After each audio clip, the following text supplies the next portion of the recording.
ಬಡ ಮತ್ತು ಮಧ್ಯಮ ವರ್ಗದವರಿಗೆ ಕೈ ಬರೆ ವಿಶೇಷ ಕಾರ್ಯಕ್ರಮಕ್ಕೆ ಸ್ವಾಗತ. ನಾನು ಪ್ರವೀಣ್, ನನ್ನ ಜೊತೆ ಇದ್ದಾರೆ ನನ್ನ ಕೊಲೀಗ್ ಯಶವಂತ್.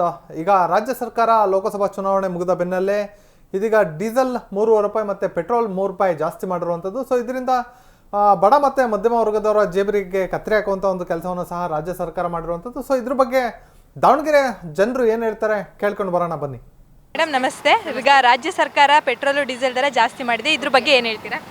ಪೆಟ್ರೋಲ್ ಡೀಸೆಲ್ ಜಾಸ್ತಿ ಅಂತಂದರೆ ಇಮಿಡಿಯೇಟ್ಲಿ ಹಿಂಗೆ ಮಾಡಿದರೆ ನಮಗೂ ಸ್ಟ್ರೋಕ್ ಆದಂಗೆ ಆಗ್ತದೆ ಒಂಥರ. ಹೆಂಗೆ ಗೊತ್ತಾ, ಮೈಂಡಿಗೆ ನೋಡಿರಿ, ಈಗ ಬೆಳಗ್ಗೆ ಹಾಕ್ಸ್ಕೊಂಡು ಹೋಗೋಣ ಅಂದವರು ಸಂಜೆಗೆ ಬಂದ್ವಿ, ಈಗ ತಕ್ಷಣ ಈಗ 6 ರೂಪಾಯಿ 3 ರೂಪಾಯಿ 1 ಲೀಟ್ರಿಗೆ ಜಾಸ್ತಿ ಆದರೆ ನಮಗೂ ಭಾಳ ಹಾನಿ ಆಗುತ್ತೆ.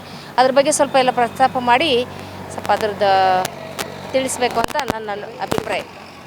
ಇದಕ್ಕೆಲ್ಲ ಕಾರಣ ಗ್ಯಾರಂಟಿ ಯೋಜನೆಗಳೇ ಅಂತೀರಾ? ಗ್ಯಾರಂಟಿ ಯೋಜನೆಗಳೇ ಮುಖ್ಯ ಅಂತ ನಾನು ಹೇಳ್ತೀನಿ, ನನ್ನ ಅಭಿಪ್ರಾಯ. ಅದರಿಂದನೇ ಈ ಥರ ಎಲ್ಲ ಆಗ್ತಿದ್ದಾವೆ ಅಂತ. ಯಾಕೆಂದರೆ ಕೆಲವೊಂದೊಂದು ಏರ್ಸ್ಕೊಂತ ಹೋಗ್ತಿದ್ದಾರೆ, ಕೆಲವೊಂದೊಂದು ತಗೊತಾರೆ, ಕೆಲವೊಂದೊಂದು ಏನು ಇಲ್ದವ್ರಿಗೆ ಕೊಡ್ತಿದ್ದಾರೆ. ಈ ಥರ ಎಲ್ಲ ಯೋಜನೆಗಳು ನಮ್ಮ ಅಭಿಪ್ರಾಯದಂಗೆ ಸರಿ ಇಲ್ಲ ಅನಿಸುತ್ತೆ. ಗ್ಯಾರಂಟಿನೇ 100ಕ್ಕೆ 100 ಗ್ಯಾರಂಟಿನೇ ಕಾರಣ, ಬೇರೆ ಏನಿಲ್ಲ ಇದಕ್ಕೆ. ಇವತ್ತು ಏನು ಬಿಟ್ಟಿ ಭಾಗ್ಯ ಕೊಡ್ತಾ ಇದ್ದಾನೆ ಅದಕ್ಕೋಸ್ಕರನೇ ಇದು ಹೊಂದಿಸೋಕ್ಕೋಸ್ಕರ ಮಾಡ್ತಾ ಇರೋದು.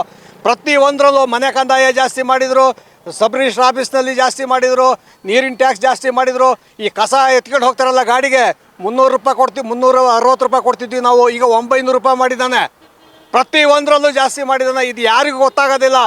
ಇರೋ ಬಿಟ್ಟಿ ಸಿಗ್ತತೆ ಅಂತೇಳಿ ಹೆಣ್ಮಕ್ಳು ಆಸೆ ಬಿದ್ದು ಇವತ್ತು ಗಂಡಸರಿಗೆ ಪ್ರಾಣ ಹೋಗ್ತಾ ಇದೆ. ಜೇಬಿ ಕತ್ತರಿ ಗಂಡಸರಿಗೆ ಆಗೋದು, ಹೆಂಗಸರಿಗೆ ಆಗೋದಿಲ್ಲ. ರಾಜ್ಯ ಸರ್ಕಾರ ಪೆಟ್ರೋಲ್ ಬೆಲೆ ಡೀಸೆಲ್ ಬೆಲೆ ಮಾಡೋಂಥ ಅವಶ್ಯಕತೆ ಇರಲಿಲ್ಲ. ಬೇರೆ ಹಲವಾರು ದಾರಿಗಳಿದಾವೆ ಮಾಡಲಿಕ್ಕೆ. ಬಟ್ ಈ ಫ್ರೀ ಬಸ್ಸು ತೆಗೆದ್ರೆ ಇದು ಯಾವುದು ಮಾಡೋದು ಬೇಕಾಗಿಲ್ಲ ಸರ್. ಹಾಗಿದ್ರೆ ಇದಕ್ಕೆಲ್ಲ ಕಾರಣ ಗ್ಯಾರಂಟಿಗಳೇ ಅಂತೀರಾ? ಗ್ಯಾರಂಟಿಗಳೇ. ಮತ್ತು ಫ್ರೀ ಬಸ್ ಮಾಡಿರೋದು ಸ್ಟೂಡೆಂಟ್ಗಳಿಗೆ ಭಾಳ ತೊಂದರೆ ಆಗ್ತದೆ. ಬಸ್ ಸಿಗ್ತಾಯಿಲ್ಲ. ಬಸ್ಗಳ ಹತ್ರ ಸ್ಟೂಡೆಂಟ್ ಹೋದರೆ ಅವರೆಲ್ಲ ಟೂರ್ ಹೋಗೋ ಹೆಂಗಸರು ಮನೆಯಲ್ಲಿ ಜಗಳ ಪಗಳ ಮಾಡ್ಕೊಂಬಂದು ಆರಾಮಾಗಿ ಬಸ್ ಸ್ಟ್ಯಾಂಡಿಗೆ ನಿಂತಿರ್ತಾರೆ, ಅವ್ರ ಹೊತ್ಕೊಂಡು ಅಡ್ಡಾಡ್ತಾರೆ. ಸ್ಟೂಡೆಂಟ್ಗಳಿಗೆ ಅನ್ಯಾಯ ಆಗ್ತದೆ. ಇದನ್ನು ಆದಷ್ಟು ಬೇಗ ಫ್ರೀ ಬಸ್ ತೆಗೆದ್ರೆ ಭಾಳ ಒಳ್ಳೆಯದು. ರಾಜ್ಯ ಸರ್ಕಾರ ಪೆಟ್ರೋಲು ಡೀಸೆಲ್ ದರ ಜಾಸ್ತಿ ಮಾಡಿದೆ, ಏನಂತೀರಿ ಸರ್? ಹೇಳೋದಕ್ಕೇನಿಲ್ಲ, ಎಲೆಕ್ಷನ್ ಮುಗೀತು, ಅವ್ರ ಕೆಲಸಗಳಾದವು. ಈಗ ಅದಕ್ಕೋಸ್ಕರನೇ ಅವ್ರು ರೇಟ್ ಜಾಸ್ತಿ ಮಾಡೋದಷ್ಟೇ. ಮೊದಲಿಗೆಲ್ಲ ಎಲೆಕ್ಷನ್ಗೋಸ್ಕರ 2 ರೂಪಾಯಿ 1 ರೂಪಾಯಿ ಕಮ್ಮಿ ಮಾಡಿದ್ರು. ಈಗ ಮತ್ತೀಗ ಎಲೆಕ್ಷನ್ ಮುಗೀತು, ಅವ್ರು ಮತ್ತೆ ಅದೇ ಜಾಸ್ತಿ ಮಾಡಿದಾರೆ ಅಷ್ಟೇ. ಏರಿಸ್ಬೇಕಾರೆ 5 ರೂಪಾಯಿ ಮಾಡ್ತಾರೆ, ಸಾಮಾನ್ಯ ಇಳಿಸ್ಬೇಕಾರೆ 50% ಮಾಡ್ತಾರೆ. ಇಳಿಸಿದ್ವಿ ಪೆಟ್ರೋಲ್ ರೇಟು ಅಂತಾರೆ. ನಮಗೆಲ್ಲ ಭಾರ ಆಗ್ಬಿಟ್ಟೈತಿ, ಇದಾಗೈತಿ. ಆದ ಕಾರಣದಿಂದ ಸ್ವಲ್ಪ ಕಮ್ಮಿ ಮಾಡಿದ್ರೆ ಒಳ್ಳೇದು ಅನಿಸ್ತೈತಿ. ಅದಕ್ಕೋಸ್ಕರ ಇದು ಮಾಡ್ಬೇಕಮ್ಮ. ಅದಕ್ಕೋಸ್ಕರ ಏನು ಸಾಧ್ಯ ದೊಡ್ಡ ಮಾಡಬೇಕು. ಇವರು ಏನು ಮಾಡ್ತಾರೆ, ರೈಸ್ ಮಾಡ್ಬೇಕಾರೆ 6-7 ರೂಪಾಯಿ ಇರಿಸ್ತಾರೆ, ನಮಗೆ ಕಮ್ಮಿ ಮಾಡೋಕ್ಕಾರ 50% ಕಮ್ಮಿ ರೇಟ್ ಕಮ್ಮಿ ಮಾಡಿವು ಅಂತಾರೆ. ಇವ್ರು ಏನು ಮಾಡ್ತಾರೆ. ಅದಕ್ಕೋಸ್ಕರ ಸ್ವಲ್ಪ ಆದಷ್ಟು ಬೇಗ ನೋಡಿ ಎಲ್ಲ ಇದು ಮಾಡಿ ಗ್ಯಾರಂಟಿಗಳು ನಿಲ್ಲಿಸಿ ಏನಾರು ಆದ್ಯತೆ ಕೊಡ್ಬೇಕು. ಇದಕ್ಕೆ ಸ್ವಲ್ಪ ನಮಗೆಲ್ಲ ಅನುಕೂಲ ಆಕೈತಿ. ಸೊ ದಾವಣಗೆರೆ ಜನರು ಸಹ ಪೆಟ್ರೋಲ್ ಮತ್ತು ಡೀಸೆಲ್ ಬೆಲೆ ಏರಿಕೆ ಆಗಿರೋದಕ್ಕೆ ಸಾಕಷ್ಟು ಆಕ್ರೋಶ ಕೂಡ ವ್ಯಕ್ತಪಡಿಸ್ತಾ ಇರುವಂಥದ್ದು. ಸೊ ಇದ್ರ ಬಗ್ಗೆ ಚರ್ಚೆ ಮುಂದುವರಿಸ್ತಾ ಹೋಗ್ತಾನೆ. ಯಶವಂತ್, ಈಗ ಏಕಾಏಕಿ ಲೋಕಸಭಾ ಚುನಾವಣೆ ಮುಗಿದ ಬೆನ್ನಲ್ಲೇ ಈಗ ಡೀಸೆಲ್ ಮತ್ತು ಪೆಟ್ರೋಲ್ ಬೆಲೆನ ರಾಜ್ಯ ಸರ್ಕಾರ ಏರಿಕೆ ಮಾಡಿರುವಂಥದ್ದು. ಸೊ ಇದರಿಂದಾಗಿ ಜನರು ಸಾಕಷ್ಟು ತೊಂದರೆ ಅನುಭವಿಸ್ತದೆ, ಏನು ಹೇಳ್ತೀರಿ? ಪ್ರವೀಣ್, ಇದು ಭಾಳಷ್ಟು ನಿರೀಕ್ಷೆ ಇತ್ತು. ಚುನಾವಣೆ ಮುಗಿದ ಮೇಲೆ ಒಂದಷ್ಟು ದರ ಏರಿಕೆ ಆಗುತ್ತೆ ಅನ್ನೋ ನಿರೀಕ್ಷೆ ಇತ್ತು. ಯಾಕಂದರೆ ಈ ಕಾಂಗ್ರೆಸ್ ಸರ್ಕಾರ ಏನು ಗ್ಯಾರಂಟಿ ಸರ್ಕಾರ ಅಂತ ಬಂತು, 5 ಉಚಿತ ಗ್ಯಾರಂಟಿಗಳನ್ನು ಕೊಡೋದ್ರ ಮೂಲಕ ಒಂದು ಅಧಿಕಾರಕ್ಕೆ ಬಂತು. ಅದನ್ನು ಸರಿದೂಗಿಸ್ಲಿಕ್ಕೆ ಸಿದ್ದರಾಮಯ್ಯನವರು ಆ ಒಂದು 5 ಘೋಷಣೆಗಳನ್ನು ಅನೌನ್ಸ್ ಮಾಡ್ತಾರೆ. ವಾರ್ಷಿಕ 34,000 ಕೋಟಿ ಅಷ್ಟು ಹಣ ಬೇಕಾಗುತ್ತೆ ಅಂತಂದೇಳಿ ಸಿದ್ದರಾಮಯ್ಯ ಹೇಳ್ತಾರೆ. ಆದರೆ ಕೇವಲ 8 ತಿಂಗಳಿಗೆ 43,000 ಕೋಟಿ ಹತ್ತಿರ ಹಣವನ್ನು ಖರ್ಚು ಮಾಡುವಂಥದ್ದು ಗ್ಯಾರಂಟಿಗೋಸ್ಕರ. ಹಾಗಾಗಿ ಈ ಹೆಚ್ಚುವರಿ ಏನೊಂದು 10 ಕೋಟಿ 10,000 ಕೋಟಿ ಹಣ ವೇರಿಯೇಷನ್ ಆಗುತ್ತೆ. ಆ ಹಣವನ್ನು ಹೊಂದಾಣಿಕೆ ಮಾಡಬೇಕು ಅಂತಂದರೆ ಇವರು ಹೆಚ್ಚುವರಿ ಮಾಡಲೇಬೇಕಾದಂಥ ಪರಿಸ್ಥಿತಿ ರಾಜ್ಯ ಸರ್ಕಾರದ ಮೇಲೆ ಇತ್ತು. ಹಾಗಾಗಿ ಎಲ್ಲ ಒಂದು ಕಡೆ ಈ ಒಂದು ಗ್ಯಾರಂಟಿಗಳನ್ನು ಸರಿದೂಗಿಸ್ಬೇಕು, ಜನರ ಹತ್ರ ಶಬಾಷ್ ಹೇಳಿಸ್ಕೊಳ್ಬೇಕು ಅಂದರೆ ಒಂದು ಕಡೆ ಅವರು ಆ ಉಚಿತವನ್ನು ಕಂಟಿನ್ಯೂ ಮಾಡಬೇಕು ಅಂತಂದರೆ ಅವರು ಆ ಹಣವನ್ನು ಹೊಂದಾಣಿಕೆ ಏನು ಮಾಡಬೇಕಾಗುತ್ತೆ. ಹಣ ಹೊಂದಾಣಿಕೆ ಮಾಡಬೇಕು ಅಂತೇಳಿ ಒಂದು ದರವನ್ನು ಏರಿಕೆ ಮಾಡಿರುವಂಥದ್ದು ಇದು ತುಂಬ ದೊಡ್ಡ ಮಟ್ಟಿಗೆ ದರ ಅಂತ ಹೇಳ್ಬೋದು. ಹಾಗಾಗಿ ಒಂದು 50 ಪೈಸೆನೋ ಅಥವಾ 1 ರೂಪಾಯಿ ಆಗಿದ್ದರೆ ಜನ ಅಷ್ಟು ಆಕ್ರೋಶನೂ ಹೊರ ಆಗ್ತಾ ಇರಲಿಲ್ಲ. ಹಾಗಾಗಿ ಇವರು ಈಗ ಏಕಾಏಕಿ 3 ರೂಪಾಯಿ ಮತ್ತು 3 ರೂಪಾಯಿ ದರವನ್ನು ಏರಿಕೆ ಮಾಡುವ ಮೂಲಕ ಒಂದು ಮಧ್ಯಮ ಮತ್ತು ಬಡವರ್ಗದವ್ರಿಗೆ ಬರೆ ಅಂತ ಹೇಳ್ಬೋದು ಪ್ರವೀಣ್. ಇದು ಎಲ್ಲ ಒಂದು ಕಡೆ ರಾಜ್ಯ ಸರ್ಕಾರ ಎಡಗೈಯಲ್ಲಿ ಕೊಟ್ಟು ಬಲಗೈಯಲ್ಲಿ ಕಸ್ಕೊಳ್ಳುವಂಥ ಒಂದು ಕೆಲಸ ಮಾಡ್ತಿದೆ ಅಂತ. ಖಂಡಿತ ಪ್ರವೀಣ್, ಸ್ಟಾರ್ಟಿಂಗಿಂದ ಅದೇ ರೀತಿ ಆಗ್ತಿದ್ರು. ಏನು ಇವರು ಉಚಿತವನ್ನು ಕೊಟ್ಟರು. ಉಚಿತವನ್ನು ಕೊಟ್ಟಾಗ ಒಂದು ವರ್ಗದ ಜನ ಸಾಕಷ್ಟು ವಿರೋಧವನ್ನು ಮಾಡಿದ್ರು. ಮನೆಯಲ್ಲಿ ಹೆಂಡತಿಗೆ 2,000 ರೂಪಾಯಿ ದುಡ್ಡು ಕೊಡ್ತೀರಿ, ಮಧ್ಯದ ದರವನ್ನು ಏರಿಕೆ ಮಾಡ್ತೀರಿ, ಅಲ್ಲಿಂದ ವಾಪಸ್ ತೆಗೆದುಕೊಳ್ತೀರಿ ಅಂತೇಳಿ. ಅಥವಾ ಮಹಿಳೆಯರಿಗೆ ಉಚಿತ ಬಸ್ಸನ್ನು ಕೊಡ್ತೀರಿ, ಬಸ್ ದರವನ್ನು ಏರಿಕೆ ಮಾಡುವ ಮೂಲಕ ಪುರುಷರಿಂದ ಒಂದು ಹಣವನ್ನು ತೆಗೆದುಕೊಳ್ಳೋ ಕೆಲಸವನ್ನು ಮಾಡ್ತಿದ್ದೀರಿ ಅಂತ. ಅಂದರೆ ಎಡಗೈಯಲ್ಲಿ ಕೊಟ್ಟು ಬಲಗೈಯಲ್ಲಿ ತಗೊಳ್ಳುವಂಥದ್ದು ಅಥವಾ ಬಲಗೈಯಲ್ಲಿ ಕೊಟ್ಟು ಎಡಗೈಯಲ್ಲಿ ತಗೊಳ್ಳೋದು ಅಂತ ಏನು ಹೇಳ್ತೀವಿ, ಆ ರೀತಿ ಒಂದು ಪ್ರೋಸೆಸ್ ಆಗ್ತಾಯಿತ್ತು ಅಂತೇಳಿ ಜನ ಸಾಕಷ್ಟು ಆಕ್ರೋಶವನ್ನು ವ್ಯಕ್ತಪಡಿಸಿದ್ರು. ಆದರೆ ಉಚಿತ ಗ್ಯಾರಂಟಿ, ಉಚಿತ ಯೋಜನೆಗಳಿದ್ದು ಸಾಕಷ್ಟು ಜನಕ್ಕೆ ಹೆಲ್ಪ್ಫುಲ್, ಹೌದು, ಇಲ್ಲ ಅಂತ ಹೇಳೋದು. ಹಾಗಂತಂದೇಳಿ ಈ ಆ ಹೆಲ್ಪ್ಫುಲ್ ಆಗಿರುವಂಥದ್ದು ಈಗ ಹಾರ್ಮ್ಫುಲ್ ಆಗಬಾರ್ದು. ಎಲ್ಲೋ ಒಂದು ಕಡೆ ಈ ಮಧ್ಯಮ ಮತ್ತು ಬಡವರ್ದವ್ರಿಗೆ ಯಾಕೆ ಬರ ಗೊತ್ತಾಯಿತು ಪ್ರವೀಣ್, ಒಬ್ಬ ಸಾಮಾನ್ಯ ವ್ಯಕ್ತಿ ಕೂಡ ಇವತ್ತಿನ ದಿವಸ ಒಂದು ಕನಿಷ್ಠ ಎಕ್ಸೆಲ್ ಗಾಡಿ ಇಟ್ಕೊಂಡಿದ್ದಾನೆ. ಯಾವೊಬ್ಬ ಚಕ್ಲಿ ನಿಪ್ಪಟ್ಟು ಮಾಡೋನಿರ್ಬೋದು, ಹೂವು ಮಾರುವಂಥ ಬೆಳಗ್ಗೆ ಹೂವು ಮಾರುವಂಥ ವ್ಯಕ್ತಿ ಇರ್ಬೋದು, ಮನೆ ಮುಂದೆ ಹೋಗಿ ಹೂವು ಮಾರ್ತಾನೆ, ಆ ವ್ಯಕ್ತಿ ಕೂಡ ಒಂದು ಎಕ್ಸೆಲ್ ತಗೊಂಡು ಹೋಗ್ತಾನೆ. ತುಂಬ ಕಡಿಮೆ ಇವತ್ತು ಸೈಕಲ್ ಯಾರಪ್ಪ ತುಳಿತಾರೆ ಗೊತ್ತಾ ಪ್ರವೀಣ್? ಇವತ್ತು ಕೋಟ್ಯಾಧೀಶ್ವರ ಆರೋಗ್ಯ ದೃಷ್ಟಿಯಿಂದ ತುಳಿತಾರೆ, ಬಡವರು ಯಾರು ಸೈಕಲ್ ತುಳಿತಾ ಇಲ್ಲ ಇವತ್ತು. ಅಂಥ ಪರಿಸ್ಥಿತಿ ನಿರ್ಮಾಣ ಆಗಿದೆ. ಇಂತಹ ಸಂದಿಗ್ಧ ಸ್ಥಿತಿಯಲ್ಲಿ ಇವರು ಪೆಟ್ರೋಲು ಡೀಸೆಲ್ ಜಾಸ್ತಿ ಮಾಡ್ತಾ ಹೋದರೆ ಇದು ವ್ಯತಿರಿಕ್ತವಾಗಿ ಉಳಿದ ಗೂಡ್ಸ್ಗಳ ಮೇಲೆ ಕೂಡ ಪರಿಣಾಮ ಬೀರುತ್ತೆ. ಹಾಗಾಗಿ ಇದು ಎಲ್ಲ ಒಂದು ಕಡೆ ಇವರೇನು ಬಡ ಮತ್ತು ಮಧ್ಯಮ ವರ್ಗದವರಿಗೆ ಅನುಕೂಲ ಮಾಡಿಕೊಡ್ಬೇಕು ಅಂತ ಇದ್ದರು, ಈ ಒಂದು ಹೆಚ್ಚು ಬೆಲೆ ಏರಿಕೆ ಏನಿದೆ ಇದು ಇಬ್ಬರು ಕೂಡ ಬರ ಎಳೆದಂಥ ಪರಿಸ್ಥಿತಿ ನಿರ್ಮಾಣ ಆಗುತ್ತೆ. ಅಂದರೆ ಎಲ್ಲೋ ಒಂದು ಕಡೆ ಲೋಕಸಭಾ ಚುನಾವಣೆಯಲ್ಲಿ ಕಾಂಗ್ರೆಸ್ ಕೇಂದ್ರದಲ್ಲಿ ಅಧಿಕಾರ ಬರುತ್ತೆ ಅನ್ನೋಂಥ ಕನಸು ಕಾಡ್ತಾ ಇತ್ತು. ಸೊ ಇದರಿಂದಾಗಿ ರಾಜ್ಯದಲ್ಲಿ ಗ್ಯಾರಂಟಿನ 5 ವರ್ಷನೂ ಸಹ ಮುಂದುವರ್ಸ್ಕೊಂಡು ಹೋಗ್ಬೇಕು ಅನ್ನೋಂಥ ಒಂದು ಉದ್ದೇಶ ಕೂಡ ಇತ್ತು. ಈಗೆಲ್ಲ ಒಂದು ಕಡೆ ಕೇಂದ್ರದಲ್ಲಿ ಅಧಿಕಾರಕ್ಕೆ ಬರಲಿಲ್ಲ, ಸೊ ಈಗ ಅನಿವಾರ್ಯವಾಗಿ ರಾಜ್ಯದಲ್ಲಿ ಗ್ಯಾರಂಟಿ ಮುಂದುವರಿಸಬೇಕು ಅನ್ನೋಂಥ ಒಂದು ಉದ್ದೇಶ ಇಟ್ಕೊಂಡು ಈ ರೀತಿ ಏನಾದ್ರು ಬೆಲೆ ಜಾಸ್ತಿ ಮಾಡಿದಾರೆ? ಅಲ್ಲ, ಖಂಡಿತ. ಇವರು ಬಿಫೋರ್ ಎಲೆಕ್ಷನ್ ಲೋಕಸಭಾ ಚುನಾವಣೆ ಮುಂಚೆ ಒಂದು ಮಾತು ಹೇಳಿದ್ರು, ನಾವು ಯಾವುದೇ ಕಾರಣಕ್ಕೆ ಗ್ಯಾರಂಟಿಗಳನ್ನು ನಿಲ್ಲಿಸೋದಿಲ್ಲ, 5 ವರ್ಷ ಮಾಡೇ ಮಾಡ್ತೀವಿ ಒಂದು ಮಾತನ್ನು ಕೊಟ್ಟಿದ್ರು. ಅದು ಕೂಡ ರಾಜ್ಯದ ಮತದಾರರು ಕಾಂಗ್ರೆಸ್ಗೆ ಅಷ್ಟು ಬಹುಮತವನ್ನು ಕೊಡಲಿಲ್ಲ. ವಿಧಾನಸಭಾ ಚುನಾವಣೆಯಲ್ಲಿ ಬಂದಂತಹ ಬಹುಮತ ಲೋಕಸಭಾ ಚುನಾವಣೆಯಲ್ಲಿ ಆ ಬಹುಮತ ಬರಲಿಲ್ಲ. ಹಾಗಾಗಿ ಎಲ್ಲೊಂದು ಕಡೆ ಕಾಂಗ್ರೆಸ್ನ ಚುನಾವಣೆ ಫಲಿತಾಂಶ ಬಂದ ಮರುದಿನವೇ ಮೈಸೂರಿನ ಅಭ್ಯರ್ಥಿ, ಲೋಕಸಭಾ ಕ್ಷೇತ್ರದ ಅಭ್ಯರ್ಥಿ ಹೇಳ್ತಾರೆ, ಗ್ಯಾರಂಟಿಗಳು ಕೊಟ್ಟರು ನಮಗೇನು ಅನುಕೂಲ ಆಗಿಲ್ಲ, ಅದನ್ನು ಮರುಪರಿಶೀಲನೆ ಮಾಡಬೇಕು ಅಂತಾರೆ, ಅದನ್ನು ಗ್ಯಾರಂಟಿಗಳನ್ನ ನಿಲ್ಲಿಸಬೇಕು ಅಂತ ಒಂದಷ್ಟು ಜನ ಹೇಳ್ತಾರೆ. ಕಾಂಗ್ರೆಸ್ನವರು ಹೇಳ್ತಾ ಇದ್ದಾರೆ ಆ ಮಾತನ್ನು. ಅದು ಯಾರೋ BJP ಆಗಲಿ ಅಥವಾ ಇನ್ನೊಬ್ರು ಹೇಳ್ತಾರೆ. ಆದರೆ ಈಗ BJP ಹೇಳ್ತಿದ್ದಾರೆ, ಅವರು BJP ಹೊಸ ವರ್ಷ ಏನಂದರೆ ನಿಲ್ಲಿಸಬೇಡಿ, ಮುಂದುವರಿಸಿ ಅಂತ.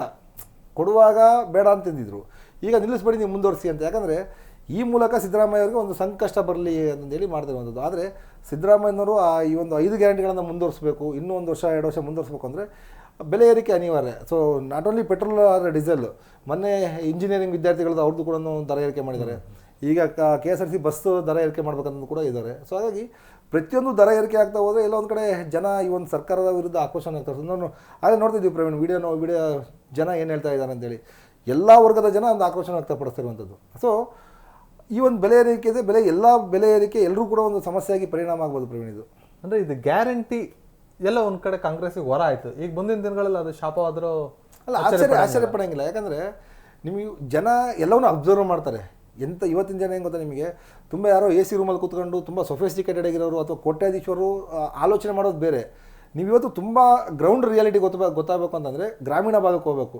ಯಾರೋ ಒಬ್ಬ ಹಮಾಲಿ ಇರ್ಬೋದು, ಒಬ್ಬ ಸಣ್ಣ ಕಾರ್ಮಿಕ ಇರ್ಬೋದು, ಒಂದು ಪಾನಿಪುರಿ ಅಂಗಡಿ, ಕಿರಾಣಿ ಅಂಗಡಿ, ಅಲ್ಲೋಗಿ ನೀವು ನಿಂತರೆ ಇಡೀ ರಾಜ್ಯದ ರಾಜಕೀಯ ವ್ಯವಸ್ಥೆಯನ್ನು ಅಥವಾ ದೇಶದ ರಾಜಕೀಯ ವ್ಯವಸ್ಥೆಯನ್ನು ಅವ್ರು ಹೇಳ್ತಾ ಹೋಗ್ತಾರೆ. ಸೊ ಅದನ್ನು ಯಾರೋ ಒಬ್ಬ ಸೊಫಿಸ್ಟಿಕೇಟೆಡ್ ಆಗಿ ವೈಟ್ ಕಲರ್ಸ್ ಅಂತ ಹೇಳ್ತೀವಿ, ಅವ್ರು ಹೇಳಕ್ಕೆ ಬರಲ್ಲ. ಅದನ್ನು ಜನ ಪಿನ್ ಟು ಪಿನ್ ಅಬ್ಸರ್ವ್ ಮಾಡ್ತಾ ಇರ್ತಾರೆ, ಏನಾಗ್ತಿದೆ ಏನಾಗ್ತಿಲ್ಲ ಅಂತ. ಹಾಗಾಗಿ ಸರ್ಕಾರಕ್ಕೆ ಇದು ಈ ರೀತಿ ಎಲ್ಲವನ್ನೂ ಕೂಡ ದರ ಏರಿಕೆ ಮಾಡ್ತಾ ಹೋದರೆ ಮುಂದೊಂದು ದಿವಸ ಖಂಡಿತವಾಗಿ ಸಂಕಷ್ಟ ಎದುರಾಗ್ಬೋದು. ಈಗ ಬಸ್ ಫ್ರೀ ಅಂತ ಕೊಡ್ತು, ಬಸ್ ಫ್ರೀ ಕೊಟ್ಟರು ಸಹ ಗ್ರಾಮೀಣ ಭಾಗದಲ್ಲಿ ಎಷ್ಟೋ ಕಡೆ ಇನ್ನೂ ಬಸ್ ಇಲ್ಲ.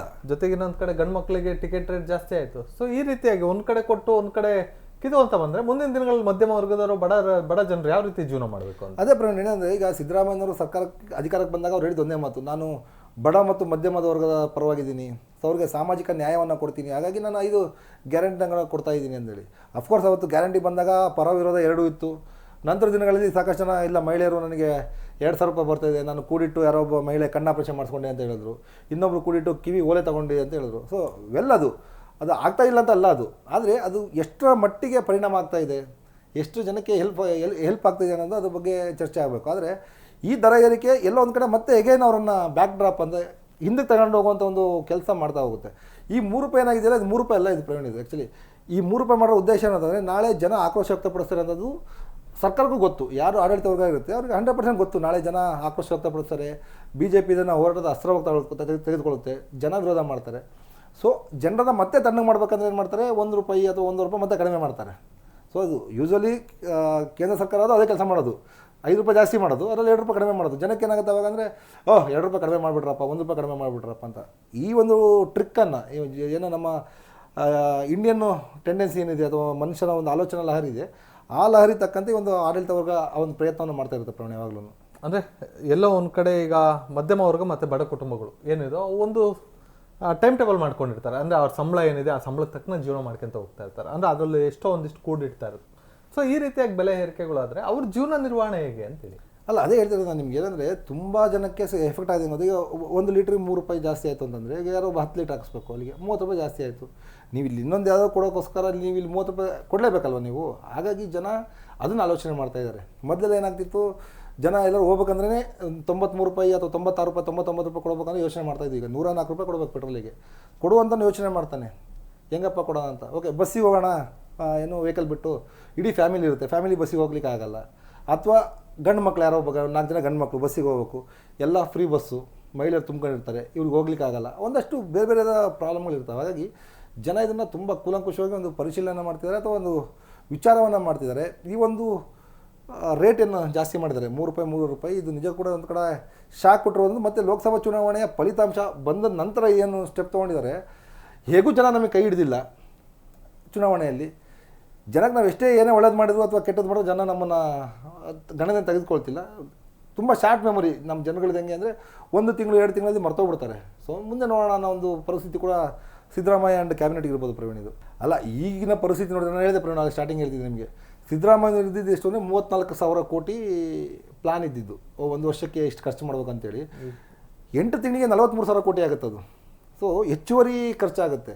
ನಾವು ಏನಾಗುತ್ತೆ ಪ್ರವೀಣ್, ನಾವು ಮನೇಲಿ ಏನಾಗುತ್ತೆ, ಒಂದು 10 ಜನ ಯಾರೋ ಮನೆಗೆ ಬರ್ತಾರೆ ಅಂತ ಸಂದರ್ಭದಲ್ಲಿ ಒಂದು 10 ಜನಕ್ಕೆ ಎಷ್ಟು ಬೇಳೆ ಹಾಕಬೇಕು, ಹೋಳಿಗೆಗೆ 1 kg ಬೇಳೆ ಹಾಕ್ಬೇಕಂತ ಪ್ಲಾನಲ್ಲಿ ಇರ್ತೀವಿ.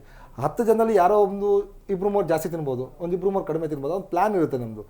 ಹೆಚ್ಚುವರಿ ಬಂದಾಗ ಏನಾಗುತ್ತೆ, ಹೆಚ್ಚುವರಿ ನಾವು ಮಾಡಲೇಬೇಕಾದ ಪರಿಸ್ಥಿತಿ. ನಿಮ್ಮ ಸ್ಟಾರ್ಟಿಂಗು ಉಚಿತ ಕರೆಂಟ್ ಹಾಕಿದಂಥ ಅರ್ಜಿಗಳು ಕಡಿಮೆ ಇತ್ತು. ಸ್ಟಾರ್ಟಿಂಗ್ ನಿಮಗೆ 2,000 ರೂಪಾಯಿ ಗೃಹಲಕ್ಷ್ಮಿ ಯೋಜನೆ ಹಾಕಿದಂಥ ಅರ್ಜಿಗಳು ಕಡಿಮೆ ಇತ್ತು. ನಂತರ ದಿನ ಜಾಸ್ತಿ ಆಗ್ತಾ ಹೋಯಿತು, ಅರ್ಜಿಗಳು ಜಾಸ್ತಿ ಆಗ್ತಾ ಹೋಯಿತು. ಯಾರೋ BPL ಹೋಲ್ಡರ್ ಇದ್ದಾರೆ, APL ಹೋಲ್ಡರ್ ಇದ್ದಾರೆ, ಎಲ್ಲರೂ ಕೂಡ ಅರ್ಜಿ ಆಗ್ತಾ ಹೋದರು. ಸೊ ಇವರು ಇದ್ದಿದ್ದು ಬಜೆಟ್ ಏನಿದೆ, ಬಜೆಟ್ನ ಮೀರಿದ ಒಂದು ಉಚಿತ ಯೋಜನೆಯ ಪ್ಲಾನ್ ಆಯಿತು. ಹಾಗಾಗಿ ಈ ಹೆಚ್ಚುವರಿ ಹಣವನ್ನು ಹೊಂದಾಣಿಕೆ ಮಾಡಲೇಬೇಕಿದ್ರು. ಕೊಟ್ಬಿಟ್ಟಿದ್ದಾರೆ ಮಾತು. ಈ ಹಿಂದೆ ಸಿದ್ದರಾಮಯ್ಯ 5 ವರ್ಷ ಏನೋ CM ಆಗಿದ್ದರು, ಅವಾಗ ಅವರು ಕೊಟ್ಟಂಥ ಮಾತನ್ನು ಉಳಿಸ್ಕೊಂಡಿದ್ವಿ ಅಂತಂದೇಳಿ. ಅನ್ನಭಾಗ್ಯ ಇಷ್ಟು kg ಕೊಡ್ತೀವಿ ಅಂತ ಹೇಳಿದ್ರು, ಉಳಿಸ್ಕೊಂಡಿದ್ವಿ. ಹೀಗಾಗಿ ಈಗಲೂ ಉಳಿಸ್ಕೊಬೇಕು ಅನ್ನೋದು ಪ್ರಯತ್ನ ಸಿದ್ದರಾಮಯ್ಯ ಮಾಡ್ತಿರುವಂಥದ್ದು. ಸೊ ಇದಾಗಿತ್ತು ಈ ಕ್ಷಣದ ವಿಶೇಷ. ಮತ್ತೊಂದು ವಿಶೇಷ ಚರ್ಚೆಯೊಂದಿಗೆ ಮತ್ತೆ ನಿಮ್ಮನ್ನು ಭೇಟಿ ಮಾಡ್ತೀವಿ. ಅಲ್ಲಿವರೆಗೂ ನೋಡ್ತಾ ಇರ್ರಿ ಒನ್ ಕನ್ನಡ ನ್ಯೂಸ್.